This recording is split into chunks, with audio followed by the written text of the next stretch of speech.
Father, thank you so much for our parents and everyone joining us tonight. What a privilege it is to be a part of what our church is doing through First Day for Families. What a joy it is to see, to be used, that our parenting, where we are as families, that we can be used to encourage others, that we can be used, that not only are we encouraged and strengthened, but just our presence alone encourages others. What a joy it is, Lord, to be used by your Holy Spirit, to be just a little bit of assurance, a little bit of encouragement, a little bit of strength to the other moms and dads that are on this call tonight. Lord, I lift up our church family. I pray that we would be your hands and feet to our families in need right now, that all of our parents, our precious parents here, that they would be able to gain something, some insight, some strength, some wisdom, just a little bit of extra spiritual power so that we can be a peaceful, non-anxious presence for our kids, that we can lead them, we can guide them, we can be there for them, to be the parents, the moms and dads that you have called us to be. And I thank you, Lord God, that what a sacred privilege, what a joy to be able to parent through a pandemic. And yet you called us for such a time as this. Thank you for this honor. Thank you for this privilege. You do not just send us without the resources. You give us every resource, every blessing. You've already given to us everything we need to be the parents you've called us to be. And I thank you for that. In Jesus' name we pray. Amen. Amen. Thank you so much, Pastor Chris. So welcome to our Parent Connect group. Tonight we're going to discuss some mental health in our youth, as well as screen time questions. I have lots of questions about that, and social media and what that looks like for our youth. So I'm very excited to welcome Liza and Ross. They are both therapists at Journeys Counseling Ministries. Sorry, fumbled on that.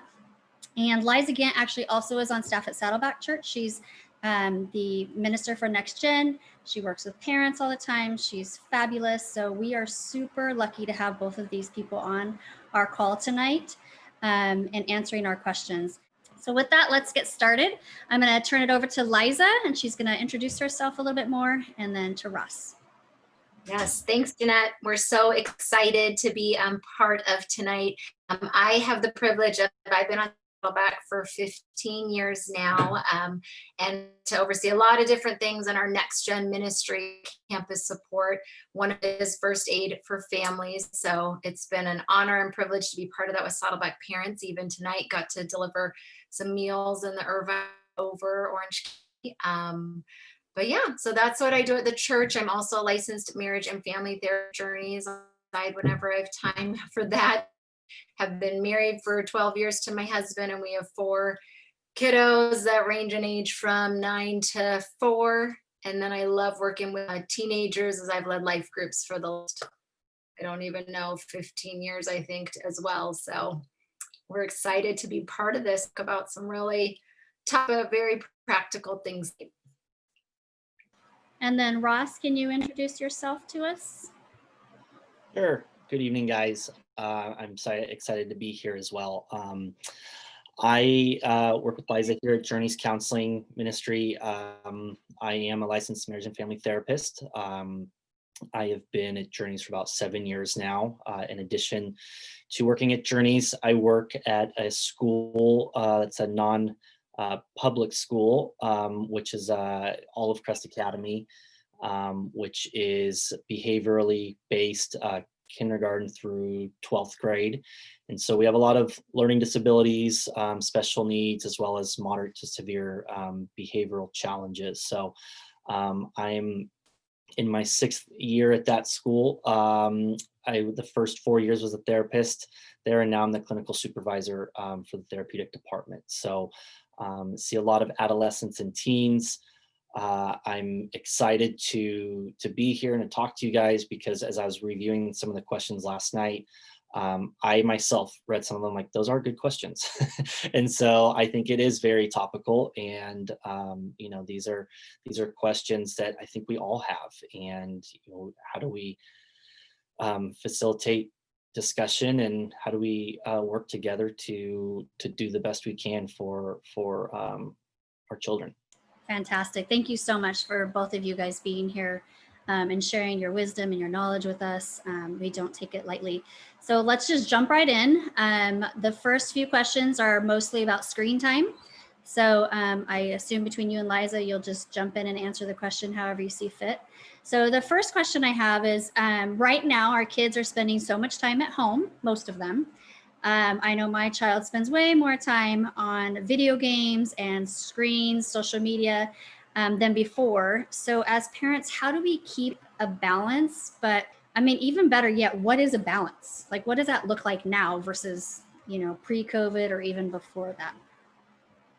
So I teased when I saw that question that I'm like, balance, what does even that mean, right? As a parent, because I think we struggle with that, especially in Orange County with that word balance in anything, where it's like, oh, well, I have to balance all my kids' activities. And like, I totally have a balance of this. And, I think it's there. I would love to say there's a one size shoe that fits all.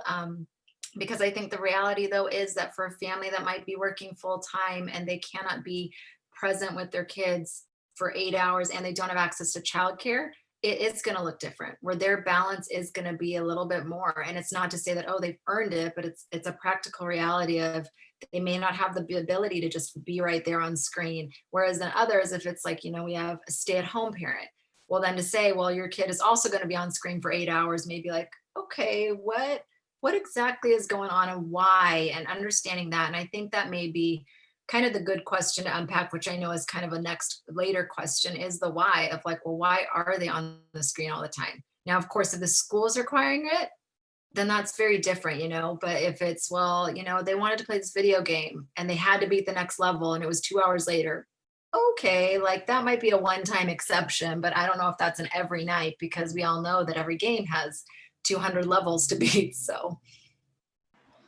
Yeah, I mean that's a good point. What is balance? And it may look different for each family, it may look different for each child in the family too. And I go to, what role is the screen playing for us? Is it like during the day, it serves a role of being in school for a lot of us now. And but is the screen, is it a place where someone is using it to communicate with their friends that they haven't been able to see as much? Is it their small group that's meeting on Zoom? Is it, a chance to connect with those that they miss? Or is it allowing them to avoid relationships? Is it more isolation? And so I think that's tricky, is how do we balance it, but what role is the screen playing in our lives? I love that you said that, what role, because it could be different for everyone. And like you said, it's good to find the why and what's behind it all in any healthy kind of thing that we do. Now, tell me about, is it okay as parents to, I know sometimes people are on the fence of, do we reward our child with candy? Do we reward them with money? Like, is it okay to reward our kids with more screen time? And if so, what does that look like? I love what Ross said about the role, because of course, like that can be a reward, right? That it's not ideal. Like I know that like some of our life groups have met on Zoom or kids small groups or different things. So that doesn't always feel like ideal. It's not. If I'm honest, it's not. It's the reality. And that can still be a reward of like, this is your time to connect with friends, because we don't know where people are at. And this may be that only opportunity for you to be able to see them and connect and play the games. But yeah, I don't think a reward is bad by any sense of the imagination, but it's like anything. It's like with positive and negative reinforcement, we don't always want it to be, if you do this, then do this. If you get this, then you get this. Because then they're becoming kind of just, for lack of better words, rats in a hamster wheel that are just running after that cheese every time. And then their own intrinsic motivation disappears. Like, oh, well, I'm only going to do stuff because I get something extrinsically. Like, you're going to give me something. So are you going to give them candy? Are you going to give me screen time? At some point, we want to kind of titrate them off of that, so they aren't 17-year-olds expecting the next thing with, well, what do I get if I do this? Well, you should just clean the dishes because you're becoming an adult. I shouldn't have to dangle a carrot in front of you. So I think it definitely depends on the age and stage for sure. but then, utilizing it as more of a, what's the word? Not a special reward, but not like an everyday. Oh, if you do your chores, you can have screen time. Oh, if you do your chores tomorrow, you can have screen time. If you do your homework, you can have screen time, because that's where it's not a reward. It's just like a carrot that's being easily dangled.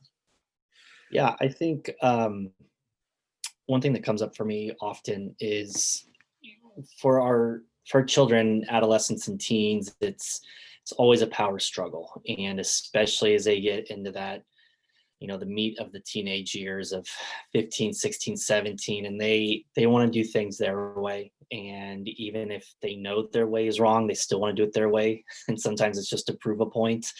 And I think sometimes that power struggle is at play even with screens. You can have your phone, but we're going to monitor it, or we're going to have an app on there where we see everything that you do. And I think ultimately what I find that helps a lot with adolescents and teens is collaboration, is stating, having that dialogue with our kids and saying, hey, here are my concerns as an adult or as a parent. What concerns may you have? And hear their concerns out. And ultimately, that's, I think, they feel that there's a little more buy-in. They have a little more of an opportunity to say, well, maybe their concern is, I don't see my friends right now, and this is the only way that I get to talk to them. Or, once we can validate their concerns, there may be a little more buy-in to understand where the parent's coming from. Well, but you're talking to your friends until 5 a.m. and you're missing out on school the next morning. That's a valid concern as well. So I do like the ability to collaborate, getting their input, and also that gives us the opportunity to share our concerns as well with them. I think that's great, Ross. I feel like for myself, with having 3 teens and young adults, the number one thing that we've always done well is talked about what we wanted and what they wanted and why. So as they get older, you can start to have that, well, what are the rules? Let's talk about them. And they do feel such a part of the process. And some of them you may have to be like, yeah, that's not going to happen. But at least, you're including them, and it gives them ownership of it. And, they're kind of seeing like what you value. And I think that's fantastic. You said that. I really appreciate that. So as the screen time conversation goes, whether it be games or social media and school, what is too much? So maybe it's not a number. Is there something we should be looking for that's like, okay, our kids have too much screen time right now? Or is there anything that you guys think is like a way to monitor, to tell what's too much right now? I mean, definitely, for sure, like Ross was saying, like having those apps that tell you the amount of time spent, because especially for those parents who aren't necessarily with them all the time. I mean, I know that I'm even sometimes appalled when my screen pops up and it always gives you that update and you're like, you've been on this many hours. That's 50% more than last week. I'm like, like, that sounds terrible. Like, I don't want to see that again. So whether it's something like that, that's literally tracking. But I love even what you were just saying, Jeanette, about sometimes it's a conversation. Like, I know, especially when my kids were littler, sometimes it was like, well, gosh, when you made this mistake or you made this bad choice, what do you think your punishment would be? And I was often surprised that it would be a little bit more extreme from them. They're like, oh, I shouldn't have this for a month. And I was like, oh, okay. Yep, I'm going to take that seriously. So for them, you may be thinking, oh man, I've got to gear up. They're going to want to play, Fortnite for 40 hours a week. And they're like, I don't know, I guess a fair amount would be like an hour a weekend. You're like, okay, that's negotiable. So I think that's a great opportunity for a dialogue to see what your child thinks is what they want to do. If it's boundaryless and they're like, like what Ross said is, well, I just want to talk to my friends until I fall asleep. Okay, so you want to talk to your friends. Maybe that second part we got to talk about is too much, but I think having the conversation and just being open, and not saying, well, we're just going to track your stuff and not let you know. You talk about it then at the end of the week and say, okay, it looks like you were on a lot, which is this much, because that's the other thing is we tend to use this a lot. Well, to them, they weren't on enough, or, we can't use these grandiose terms that are very subjective. Sometimes we have to be very literal and say, okay, the expectation was X amount of hours and you went over this many. Yeah, I don't have too much to add to that. I agree. I think our definition of a lot may not be theirs, and then you're on it too much. So it wasn't even that much, and you can see how that conversation's already snowballing. I think, is it interfering? Is it interfering with, whether it's schoolwork because they're too tired, or they're not engaged because they're on their phone instead of, the classroom? Is it affecting their grades? Is it affecting the relationships? If we go back to we were talking about the role earlier, if the role was to connect with friends, but then do they seem more disconnected or isolated afterwards? Now it's not serving the purpose that we intended to. Yeah, that's really good, Ross, because my next question was actually going to be similar to, thinking of the social media and the games and usage and stuff as like a diet, like a healthy diet. So we have a diet from sugar. Diet is such a negative feeling and word sometimes. And I feel like parents have some of us have a negative word of screen time. We think of it as in a negative way. And so I think if we could switch it and start thinking of it as what's the healthy diet in it? How are we using it? Like you said, what's the role? Am I seeing my son really isolating, or daughter, or are they starting to still come out a little bit? Like really kind of getting to know them and having the conversation. I tell my 15-year-old, okay, you got to come out and hang out with me because I miss seeing you. You're doing school online, you're playing, I don't even know, Fortnite all night long. So, I need to see you for a little bit. And he's like, all right, but at least he's joyful about it. It's not like this, like, I gotta go see my family. So I think pulling them out, and the more I can like take him out of the house and do stuff with him, he can't play his video games. He's stuck with me going shopping, whatever it may be. So just thinking of it like a healthy diet. So that rolls into, as parents, how can we stop thinking of screen time and video games and social media for maybe the older teens or younger teens as a negative thing? Like how can we start thinking of it as something positive? If you guys have anything to add to making it a positive thing and not such a negative word of screen time. I think it's exactly what Ross is saying, that it's a lot of it is connection. It is just that strange, like for us, sometimes we can't relate because we lived back in the olden times where a phone was plugged into a wall and you couldn't walk around, much less, call somebody, track your child where they're going. So I think sometimes we take that for granted, like this is their way of communication. So to strip them of that and say, it's all bad, you cannot have it, you're basically telling them like you can't have friends in any way, shape, or form. And we know that that's not healthy. Now, of course, though, like you said, there can be positives even beyond connection of, like for us, we are very a missional family. So we've traveled all the world. And to be at the playground the other day and to have my phone ring, it wasn't my phone, it was the Facebook Messenger. I had never even heard this ring on my phone before. I'm like, what is happening? I'm not sure what's happening. But it was our friends from Rwanda calling, to know that they could call. And these are not people that have enough money to have a full cell phone and be paying phone bills and all this, but they could call a messenger.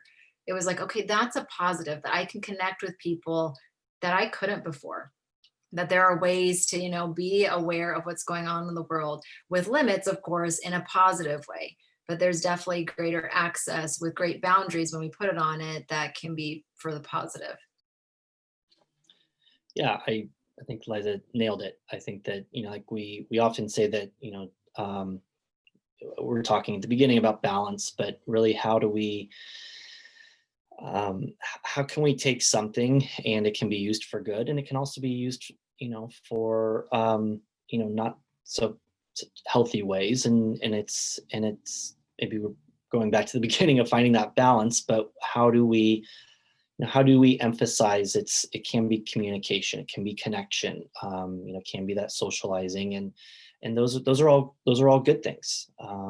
If we go back to, I just missed the cutoff. I didn't have a cell phone until I was in college, which now sounds bizarre. But I had a phone in my room in high school, and that was, nights that I wasn't out with friends, I could call them. But being up too late on the phone was too much time again. So I think it's, how do we use it for communication, and how do we use it for what can bring joy in our lives, and that healthy balance. Yeah, really good. I think we're going to switch topics in just a second, but I wanted to let parents know of young kids on here and old kids. I would highly recommend you educate yourself on iPhones, Androids, apps, what's popular, what's not. My husband and my son, their connection is playing video games together. I don't get it, but they do. But for me as a parent, until my kids were a little older, I was very involved in like what apps they could and could not download, who they could, like I was very involved in that process. And just like we said in the beginning, it was a conversation. It wasn't, I'm going to check your phone. I'm going to put all this software. It was like, hey, here's what I'm doing. I'm your parent. It's okay for me, whether you think it's not, it is. I need to keep you safe because there are unhealthy things out there. But as parents, if we don't know what they are, we could be really going into some dangerous territory. And this isn't like a iPhone conversation here or phone conversation. If we want to do that another time, we can. And we could talk about apps. We can talk about, things to be careful of. But just in general, for you parents, I would highly recommend that you really are educating yourself on what our kids are watching, the games that they're playing, how they're chatting with people, and just being cautious. But we're going to switch gears to social media, which goes a little bit obviously with screen time. But what I really want to talk to you about right now is how social media affects our youth. Not just with bullying, we obviously know that's a big issue, but mostly right now I'm talking about how it affects their decision making, on what their views are, their outlook on life. I feel like our youth is just taking everything that they read, and that's the law. So I'd love to hear from you guys about how we can counteract that with our kids, counterculture, whatever you want to call it, and help them as parents to find a balance with social media. Because we're all on social media. It's not that it's the bad thing. We don't want to, put that negative, but we do need to be careful with how we're viewing it and using it. So I'd love to hear from you a little bit. Yeah, it's actually timely because in my life group, ironically, just a couple weeks ago, one of the parents had reached out and said, our hearts are broken. We've raised our daughter in a Christian home since birth. And to hear that based on what she's seen on social media and talking with friends, that she now knows all about abortion. We had no idea that that was something she'd even be dabbling in as a junior hire. And then to know that she doesn't know where she stands, like that she doesn't know if it's pro-life, pro-choice, like they're both good, they're both bad, I don't know. So the parent was frantic. But as hard as it sounds, I get it. When you're in the midst of that crisis, your mind's racing, right? Where have I failed as a parent? Oh my goodness, I have not pointed them the right way of Jesus. I've messed up. No, if anything, these are those beautiful, sweet moments where it's like, now it's time for a great, honest conversation. We want your teenager to faith, and they can't own their faith when it's just, I'm repeating what's been told to me. I'm repeating the Bible stories. I know them. We want those things as their foundation. And I have the utmost faith that this 8th grader is not going to forget that. But she's going to stray from the path a little bit to navigate, go on her own journey. We're praying that the stray isn't super far, but she's got to figure it out on her own and figure out, okay, let me ask the questions. And the fact that when the mom told me, we keep things confidential in the group, but I just let her know, I said, she brought it up in prayer requests. So just know that it's okay. We already know. So it wasn't like this, hey, I'm telling you this big dark secret. She's not ashamed. She wants to know. She said, I'm wrestling. I don't understand. And it's a biblical principle. We see person after person throughout the Bible, they wrestled with their faith. They wrestled with the current topics. So I think that's where social media is definitely exposing kids to things much sooner. So it is like that idea of like, no parent ever typically envies having the sex talk with their child, but you would much rather have it than have their 3rd grade friend have it over social media with them. So it's okay. I'm going to have it the right way and pray that when the others have it the wrong way, they're going to be able to say like, it's not what my parents have said. That's not what the Bible says. But I need to kind of figure this out on my own. So I think it's a great opportunity for owning your own faith and having some good conversations where you can't believe this, but let's talk about this. What makes you think this? Where are you at? That's really good. Ross, did you have anything? I did, and it was much different. And I think that's okay. That's perfect. Okay. It was very powerful what she was saying. So I was just creating that space for it for a moment just to sink in. I think that, yeah, the exposure and navigating her path and just hearing about that. Yeah. I was thinking, how social media can, at this age, we're really developing and trying to create our own sense of identity and who we are. And I think that what we see on social media can be viewed as like that is reality. That's reality. And, and we know it's not. And I think we often, a lot of people talk about like, well, we're posting pictures we want people to see. We don't post the picture of me walking to my car at the end of the night. That's boring, right? So we see the great things, and we start to internalize that as if this is reality. And what expectation does that set? Is it that we're not measuring up, that we're not good enough, that that they maybe they have more to show? And I think when we're developing that identity, that really can influence us at such a young age as we're trying to make sense of things that we see, new ideas, conflicting ideas. And so I think often that, again, social media can be a beautiful thing to share a wonderful moment in our lives with our close friends. And then it can also alienate us and feel like, well, I don't have those moments. I don't have something like that to share with people. And what does that say about me? Am I not good enough, or fill in the blank? Yeah, that's really good. I feel like this is a question I get often from parents being in children's ministry, and then also just having my own high schoolers, that parents are really concerned about social media and what role it plays. And I constantly remind them that even though our kids are online, they are hearing things from their friends. Parents are still their primary person. Like, they are still watching what you're doing. They're listening to what you're saying. And you are still influencing them more than anything else. And I think we often forget that. And so I think the more, as a parent, and it may not be comfortable for us, but the more we can have an open conversation about things, like Liza was saying, the more that we can share with them some of us may even battle with different things in our walk and life in general. And so I feel like the more that we can be honest with them and show them that we are humans as well, and we still wrestle with things, the more they start to go, oh, okay. And I feel like that's the only thing that's kept me really connected to my kids, is being honest with them and very open, and allowing them to ask me the hard questions that I'm sometimes have to say, I don't know, can I get back to you? Because I'm not even sure where I stand on that. So until I know where I stand, I can't answer that. And so, but they don't feel bad for asking me, or they don't feel shameful.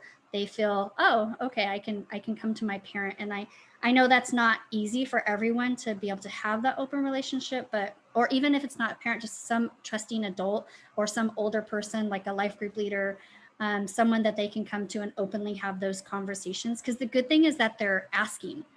I don't want kids to just listen to everything on social media. I want them to ask. I mean, politics, Trump or Biden, I want them to ask why we believe what we believe, and to not just take things for their, value of what it is on social media.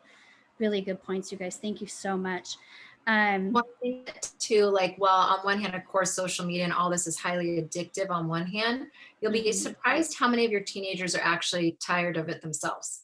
In my life group with counseling, I constantly have them coming in and saying, like, I'm so over TikTok, but I feel like I have to be on, because then I won't know what's going on, or then I'll miss this message, or, so it is this hard, because it's such a social belonging place, that they feel like they have to be connected to be accepted. But they also are having that conflict of I'm over it. I'm glad my parents took my phone, because I'm so done with this drama and that drama. So I think sometimes knowing too, your own kids are over it. Yeah, that's really good.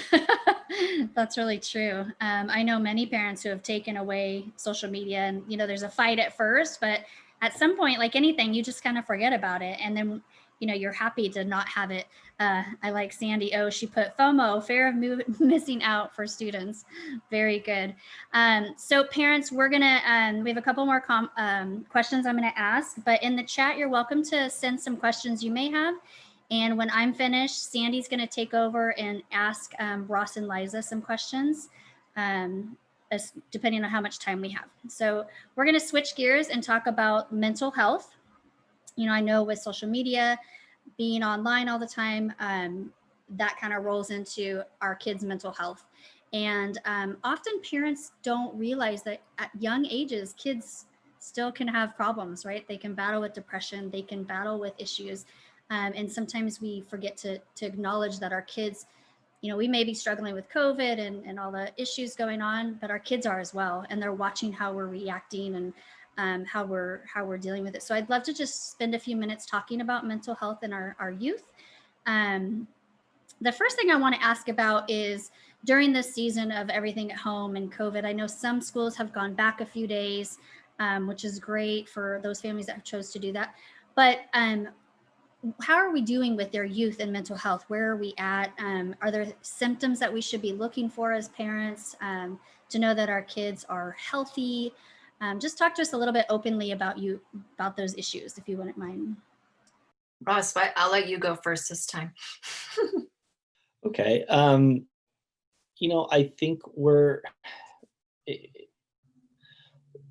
how tricky is it in adolescents and teens? One day I get phone calls often and parents come in and say, he's changed overnight. Now he's, moody, or now what he used to like, he doesn't like, and things change so quickly. And there's so much happening in the adolescents and teens, and so much brain development, so much hormonal that's changing, so many expectations and influences we've been talking about, and the peer pressures, and how do they're so much is being thrown their way, and yet they're still trying to learn how to manage it. It's like they're learning, they've learned how to walk, but they've just been thrown in a race, and then it's like a relay race, and then there's hurdles to jump, and they're like, whoa, it's overwhelming, and it's exhilarating, and it's confusing, and it's scary, and it's all of those things sometimes all at once. And it's what changes are we noticing in our children? Is it, are they feeling more isolated or alienated? Yeah, they can be moody, but is it, how are they coping with it? What resources do they have? Do they feel like they can talk to people? Feeling lonely? Those are some of the things that we start to look at when are they doing okay? Yeah, I would say to add some other things to think of too, for sure, is just even the things that don't always seem connected to potential mental health, like the stereotypical depression, anxiety. We may think, are they isolating and being by themselves? But also recognizing like, they keep complaining about stomach aches all the time. We're like, wow, they keep saying they have headaches. And don't get me wrong, some of it could be headaches from, oh my gosh, my child's been looking at the screen all day. But some of it is because they're just so frustrated that their brain is literally hurting. They may be really quiet. They may be eating a ton more. They may be eating a ton less, sleeping troubles, like things that are behaviorally just different that, you may describe as like bad behavior. And it's just like they're struggling. They may be perfectly fine one day, and the next day they're losing it. It may not come out in the typical kind of anxious, jittery, or overthinking, or even sadness. It may come out in anger at you, anger at their friends. So it's definitely, that confusing conglomeration of just things exploding in a lot of different ways. So our bodies keep a score, and they let us know sometimes.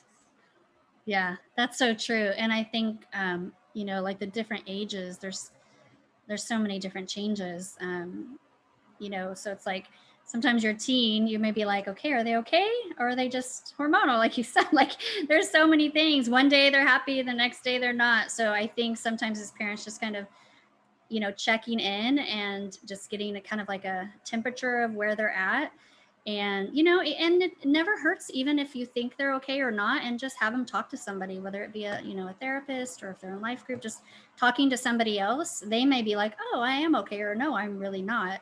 I know for my son, Mason, I talk about him a lot because he's that 15-year-old. He's literally on his phone, on his game, on Zoom. And sometimes I just have to be like, I pull him aside and I'm like, hey, how you doing? I need to know he's okay. And if he's not okay, what do we do? And he sometimes will look at me, he's like, Mom, I'm fine. Like, this makes me happy playing my games. This makes me happy seeing my friends. I'm like, okay, so just kind of always watching them, but giving them space too, to just be. Sometimes they just need to be the emotional beings that we are, and go through those roller coasters. But, sometimes it is hard to know how they're doing, especially right now, because literally he's home all the time,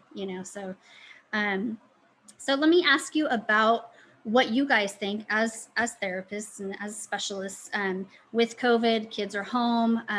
What do you think that's going to do for our socializing? I don't know what the right question would be, but their social skills, which I know that's such a random thing because we all have social skills in different ways. But what do you see happening in 5 years from now from all the kids that are home, not talking with kids all the time? Like, any thoughts on that for our future? I think definitely it's not losing hope, and it's still trying to give them those skills in whatever capacity. I know it broke my heart when we got together in person. It was kind of early on in COVID for something, and everyone was socially distanced. But to see this little toddler who was terrified of everyone because she'd literally never been in person with people, and to see her just very like shying away, like, oh, I'm not supposed to touch people, and I think that is going to be something that I know for our family. We're very touchy feely, and like, okay, that's scary to think, like, my kids are now learning, oh, don't go hug them. Like, ask them if you're allowed to touch them, or like give them a high five from afar. I think also still making that normal wherever you're comfortable with. Like, if you were isolating with your family, if you have friends and, people that you are seeing, like making that like it's still okay. Like, this is going to come back. We just live in a time that's different. And so never making that like, yep, sorry, this is how it is. We're not allowed to touch each other anymore. We should talk to each other from a good, 6 to 8 feet away. And just, this is life. No, like, this is a season. This too shall pass. And how do we still practice these skills at home? So yes, our children aren't walking back into society like aliens and don't know how to talk to each other and only know how to hold up, the screen. And like, well, I know how to FaceTime. I don't know how to actually talk to somebody face to face. Yeah, I think that this is something that's new to all of us, and trying to see what the repercussions are and what this will look like in even a year or 3 or 5. It is tricky, and I think as we've been talking this evening, that's where screen time and social media has some benefits. It keeps us connected. It does provide us an avenue to connect with one another during this time, because like Liza said, it's a season. And I think that if we can continue to check in with ourselves, continue to reflect and see what we need, and being able to access coping skills rather than just being on a screen all day every day, so that when we do go back into the real world more often and with more frequency, we're around people that we do know that we can connect, but we also know that we haven't lost touch on how to take care of ourselves and how to use our ways to cope when we are anxious or when there's a lot going on. Yeah, that's really good. I love, Liza, when you said the FaceTiming. I was thinking of my 1-year-old foster daughter. She's so used to seeing people on Zoom and FaceTime. And you're right, when she sees people isn't part of our family, she's thrown off. And that's so crazy that she's 1 and that's what she recognizes, So it's so funny. Yeah, I think it's like you said, it's hard to gauge what the next year or so is going to look like for our kids, and how this is all going to play out. But I think as parents, we need to be trying to keep them engaged as much as possible, and that is the perk of social media and of FaceTime and whatnot, that can be used for good. And I also think for us as parents, when we're concerned about how much our kids are online or on social media, we need to ask ourselves, how much are we? Like, are we setting the example? Is it no phones at the table at dinner? Is it, what are your boundaries? And everybody's different. So I'm not saying one is better than the other, but as parents, we need to ask, when my kid's trying to talk to me, am I on my phone or am I engaged with them? Because they're really learning a lot of that from us as well, which we all know. Thank you so much, you guys. I'm going to turn it over to Sandy, our SSM pastor, for a few minutes, and that she's going to ask a couple of questions, and then Ross and Liza, whoever wants to answer, please jump in. Sandy? Hello, everyone. So yeah, I'll go over the questions in the order that we received it. So we have first question from Leilani. She said, how do I treat my 12-year-old stepson when he's been through a lot of relational conflict, bullying, and unstable father? That's a lot there. I mean, for sure, the easy answer would be to have him talk with a counselor, but of course, that's not the ideal, right? On the day to day, I think even just, I think two things popped into mind quickly. Where I saw that was, having that stability and consistency is super important. Like, if there's instability in other areas of life, and that can be in little things. It can be as simple as like we eat dinner at 6 o'clock every night at the same table. That's a consistency. Or it can be something deeper, like, hey, consistently we check in once a week and we sit down knee to knee, eye to eye, and say, how are you doing? I'm fine. No. How are you doing? Like, even if it means you take a list out, like, they have that time to consistently connect. And that'd be the second, is that communication of just, hey, what's going on with this? Kind of checking back in. Now, not every day, because we don't want your poor son to feel like, oh, every day you're asking me about the bullying and every day you're going to ask me about my conflict, but just hey, I haven't heard you say anything about so and so. Is everything okay now or what? And if not, I just want to know I'm here for you. And what we can, you can talk to your life group leader, you can talk to so and so, whoever. So That's great. One thing that stuck out with the bullying is that, where is, this self-esteem, and that's where we can check in, but also the things that, that he might enjoy that helps build some of that, his identity and that sense of self back up. Thank you. Our second question is from Lily, and she said, could you please advise how to handle the situation? A fifth grader secretly opens a YouTube while she is taking online classes. assuming we're talking about a fifth that is your own, right?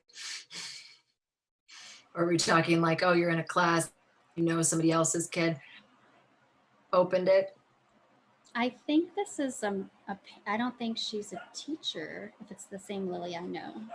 Okay. And maybe she could put it in the chat if it's her own kid she's asking about. I mean, I just asked too, totally. Yeah. That's too, because sometimes how our kids will come home and say, Mom, so-and-so opened a YouTube during. So I think, of course, that you'll have to navigate addressing, because you also don't want to turn it into, well, now my child's a rat and see now they're with their friend. I think definitely if it's your own child, you definitely want to address it. And again, it's that slow to speak, slow to anger, and quick to listen. It's so easy. And I know I've made this mistake plenty of times to go in and be like, what were you thinking? Why on earth would you do that? Well, obviously we're already going in, even if I'm using a calm tone, guns blazing, of like, I'm in trouble, because you're already asking, what was I thinking? Why would I do that? And trust me, I've seen parents on the other side go full blown guns blazing, like, you're grounded. I can't believe. Well, of course, they're not going to tell you anything when you come in that way. And they're already recognizing that they've messed up, probably, because they wouldn't be doing it if they know it was okay. And just, okay, why, going back to that, why is this important to you? Like, why did you think you couldn't ask me? And kind of, as hard as it sounds as a parent, having that humble, like, gosh, like, I'm sorry that you feel me, and we could talk about when that'd be appropriate or not. I know that that's not always easy, and you may be like, I don't have to apologize. I was pretty clear that in 8th grade you could do this. That humble posture, just so then prayerfully they'll see that model and be like, oh, okay, well, yeah, I'm sorry. I guess I should have just asked you. I didn't know you wouldn't freak out about it, or, you know.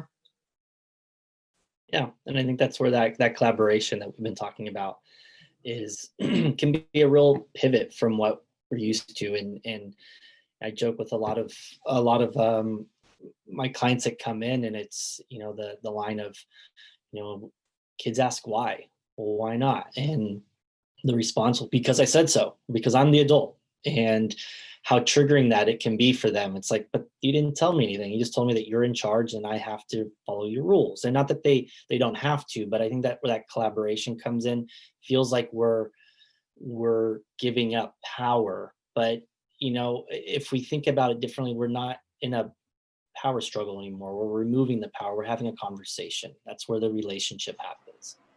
That's great. I would add just one little thing, and this plays into like knowing apps and knowing how to block, knowing how to put time limits. I would recommend that you learn that on whatever device you're using, because you can block YouTube.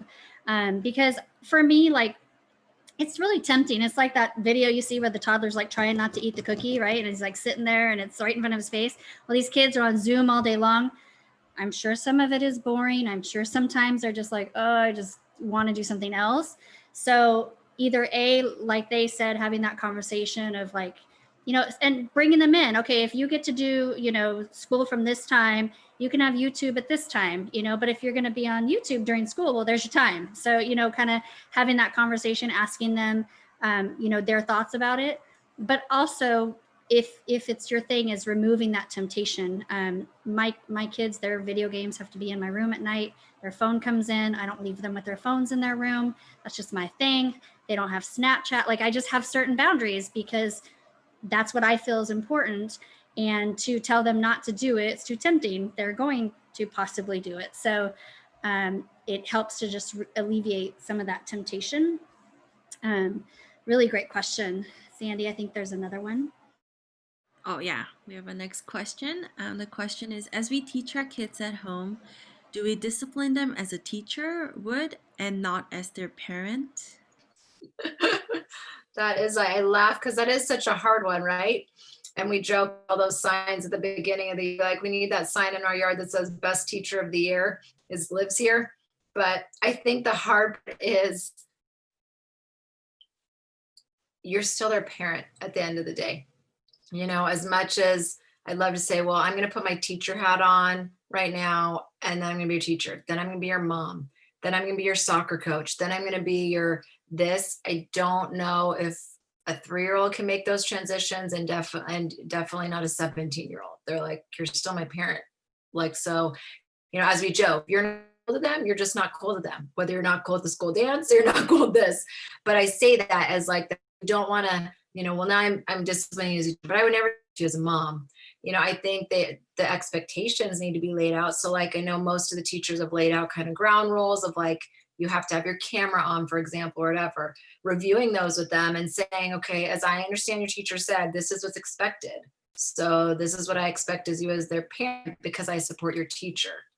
Because at the end of the day, I believe, you know, unless you're homeschooling, then there's still a teacher who's kind of guiding those conversations, those guidelines and all of that. So that collaboration idea of, well, now you're collaborating with your teacher. Yes, you are unfortunately having to play a little bit more of a teacher role at home because their teacher isn't physically there, but you're backing them up. You know, your teacher said, like, I know my daughter's teacher on Zoom, it felt like at first I was like, oh my goodness, she has so many rules. You know, you have to be sitting up in proper posture. You have to be dressed. You have to have good lighting. It can't be behind you. And I was like, this is a lot. But then at the end of the day, it's like, but if this is what she's expecting, bottom line, she just wants to see your face and that you're kind of in a school attention. Let's focus on those things. And then my job is to support that and just give you that environment where, okay, that's expectation. I've set up a place where there's a light here and you can sit in this chair, you can sit in this chair, but you're not laying in bed. You're not putting your pajamas on your head and running around doing whatever you want. No pajamas on the head. Isn't that the beauty of homeschooling? No. Sorry, my Sorry, bad. you tell all the strange things that my children probably do at the most inappropriate times. I love it. You're an amazing mom. Ross, did you have anything to add? I didn't mean to cut you off. I just thought that was No, funny. that's probably all I had to add. The pajama. Fantastic. Yeah, no, I think Liza nailed it. Very good. Yeah. When I homeschooled my kids when they were little, that was the hardest thing, was like trying to put on the different hats. And then I realized, what am I doing? Like, it's kind of the beauty of being able to homeschool them, is you really get to know their learning style, and then you can adapt learning to that, because they're not in a school, right? So they can kind of do things differently with you as the parent. It is kind of a beautiful thing, but it's a lot. I know. I remember very well, especially if you're working, which I was also. Is there any other questions, Sandy, I don't see? No, I don't think so. Okay, fantastic. Well, Liza and Ross, thank you so much for your wisdom, your time. We really do appreciate you being on here. I know it's a late night, so Ross, you had things all day. I know Liza's running around giving food to people, so thank you so much for being on here. Appreciate it.